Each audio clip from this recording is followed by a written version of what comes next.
Hello, book lovers, and welcome to Book Talk Radio Club. My name is Claire Perkins, and today I'm talking to author and one of the finalists in Book Talk Radio Club's 2020 awards, A.R. Hetherington. A.R. Hetherington, a part-time teacher, writes fantasy fiction for the junior and middle grade age range. Her action-packed series has had wonderful feedback from girls and boys, teachers, parents, and grandparents. If you love time travel, fantastic creatures, quests, fearless friendships, magic and mystery, then Underground Adventure is the book for you. Hi Annalisa, first of all, congratulations on being chosen as a finalist. Hi Claire, thank you for having me, and yes, that was super exciting. I was really delighted with that. Oh, that's good. Underground Adventure, Below the Green, Book 1. Would you like to give Book Talk Radio Club's listeners a brief synopsis of the book? Sure, yeah. It's a fantasy adventure, so think of quests, rescues, magical missions, bit of a page-turning, edge-of-your-seat rescue mission in a race against time is the overall theme. So we have two friends, Maggie and James. Tell me about them. So, Maggie and James are two friends who discover a secret portal that leads them to an underground world, which they find amazing, and meet some of their children who live there, and they're soon swept up in a perilous challenge with the other children that they meet. Maggie's the kind of brave, plucky leader type person, and James, her friend, is a little bit more bookish, a little bit more serious and anxious, but finds his feet as they get going. Are they based on any of your students or an amalgam of them? Probably more of a mixture. It is true that over the years, different children and their characteristics and traits do stick in your mind, but I'd be in so much trouble, wouldn't I, if it was just based on one or two particular ones, I wouldn't like to say. But, but you wouldn't have to say their names. But yeah, no, I think they do feed into it, as actually do my nephew and niece and my own children. So yeah, I sort of, play around with different traits. Who are the earthly children? So the earthly children are the children that live in this new underground world.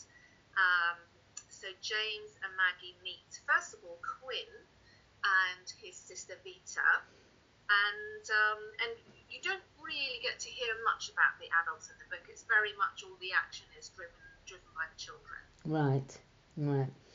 At the age of 8, the earthly children's true scholar nature is revealed, and they join one of the schools to help develop their skills and attributes. What is this scholar nature? So, in the earthly realm, we discover that the children attend one of a number of different types of schools, depending on their own natural attributes, and these schools then help develop their skills. For example, there would be a school of magic and marvel, a school of knowledge, one of nature and nurture, one of is called the protectors. So various ones. Another one that deals with animals. It's they call them noble beasts down there, and one with numbers and designs. I love that. I wish they'd do that here. I know. The children learn that their friends have been caught by the Snatcher. Who is the Snatcher, and why does he catch the two earthly children? Well, the Snatcher's basically the baddie, the antagonist, if you like. A little bit based on, for those who are old enough to remember, Chitty Chitty Bang Bang, and the child stealer in that. It's kind of that idea in some ways. So the Snatcher steals the younger earthly children and sells them to these horrible ogres in another realm who are called Grims. So yeah, super bad. Things of nightmares. It never fails to amaze me how authors, in particular authors that write in the fantasy genre, come up with such wonderful names for the baddies. Apart from the Snatcher, what other baddies are there in the Underground Adventure? You just mentioned the Grims. Yeah, so I've mentioned the Grims, who are pretty revolting characters. The other main baddies that come up in this first book are called the Wild Bandits. And they're a bunch bunch of kind of lawless ladies who get up to all sorts of shenanigans and occasionally are in league with the Snatcher. You've got such a wonderful imagination. You've also got some wonderful reviews for the Underground Adventure, including I really enjoyed reading Underground Adventure. It was very original. I have not read anything like it before. I like the idea of having a whole world underground. And also, this book was a great read. It was jam-packed with magic, adventures and funny characters. Nice reviews. So they're absolutely wonderful. I mean, I'm really thrilled that children are enjoying reading it. Back when I first started, I tested out little bits on some of my ex-pupils and things. And you know, the great thing about kids is, you know, they don't stand on ceremony. They don't necessarily try and shield your feelings. No. They just tell you exactly the bits they like and ask for what they want to hear. So yeah, it's just been wonderful. I get some handwritten notes at times, and so I keep all of those. They're really precious. Since writing Underground Adventure, you've written and published 2 more books. In fact, you've written and published 3 more books now. But let's talk about book number 2, Scholars to the Rescue. Tell me about that one. So this will see Maggie and James returning to the earthly realm. I won't say just in what capacity just yet, but as you can imagine, they're soon swept up in another kind of edge of your seat adventure. They come up against the Snatcher again, lots of twists and turns and dramas. There's a bit of an epic battle. So yeah, that's book 2 in a nutshell. And what about book 3, A Battle for the Enchanted Ring? Yes, this is where the action really gets going, and the team vow to rid the realms of the Snatcher once and for all. So they set a cunning trap to try and lure the Snatcher and, you know, do battle. So it's all a case of, you know, have they taken on too much? Who will win? How will it all play out? So that's really quite an exciting one. And you're having published, or you've just published book 4, haven't you? That's right. And what's that called? So that's called the Shanty realm. So it introduces another new realm and another baddie. But the story carries on, and book 3 leads straight into book 4, really. So again, it's another bit of a roller coaster time travel, going through portals. There's disappearing islands. There's bewitched merfolk, and again, of course, another epic battle, but this time under the sea. So lots of excitement packed in there. Was there a particular book or an author that inspired you to start writing? I'm not sure a particular one. I think possibly like all of us, we're probably influenced by such a range of books and films now. I mean, when I was little, I was a big Enid Blyton fan. Me too. 5, Secret 7. I liked Arthur Ransom's Swallows and Amazons and so on. But these days, and I read a lot of junior and mid-grade fiction. There's so many good authors. I like Michelle Harrison, Catherine Doyle, Sophie Anderson, Catherine Rundell. Love her books as well. So I think really just it's a big melting pot, isn't it? Definitely. You teach part-time and visit schools to lead courses in creative writing. How has that been effective since COVID started?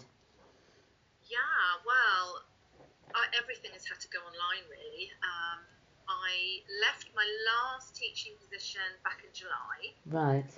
Which was quite a big change. I've been in that school for 17 years. Wow. And I know, and as you say, I gradually sort of whittled it down to part-time. But I really wanted to have more time for my writing, and I wanted to be able to teach creative writing to children, spend a bit more time on that.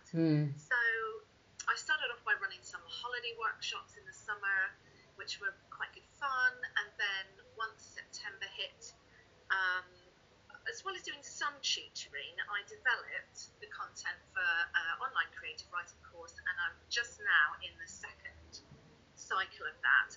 And that's been super fun, actually. I think helped really by Zoom, that we're all familiar with these days. Yeah. And I do hope I'll be able to go back in schools, because it's something that would work really well in schools as an after-school club. equally, yes, you know, you can still be in touch with schools and classes online and chat to them and encourage them about their writing. So yeah, it's just all shifted online.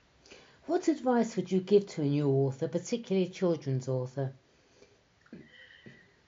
Well, just get going. I think dive right in. Just begin with the story. Try not to overthink it. Try not to be swamped by all the material out there, the kind of webinars and this, that, and the other. It's, you know, it's those baby steps, isn't it? And remembering that it's a marathon, not a sprint. And I think if you enjoy it, that's the main thing, really. Definitely. And let's face it, you know, we always need more stories, more magic, more hope. I think children really need that, and I think, you know, the more people who can add to that, the better, really. Couldn't agree more with you. So what's next on the writing front for A.R. Hetherington? Well, the fifth book, which is the last one in the series, it's done, it's written, and it's with my illustrator at the moment. So Wonderful. I'm hoping that will come out round about World Book Day, which means that I'm on to new projects. So I've started a second series with the same set of characters, but they've grown up a little bit. And I want to take them to some different lands, some different realms. I like in my books to try and weave in some elements of myths or legends from different cultures. So I've been researching some of those. And also have an idea just rolling around about a standalone different book. So we shall see. The books are also being recorded as audiobooks. Oh, great. So yeah, lots of little bits on the go there. Most definitely. Where can readers purchase your Below the Green books? They are on Amazon. You can have them in ebook or order the print copy, and as I say, the audio versions too. So yeah. Okay, well, thank you, Annalisa. That was great. Once again, congratulations on being chosen a finalist in Book Talk Radio Club's 2020 awards. Good luck for the future, and thank you, everyone, for listening to Book Talk Radio Club. Thank you very much. Thank you, Claire. Lovely to chat to you. You Thank you too. so much. Bye now.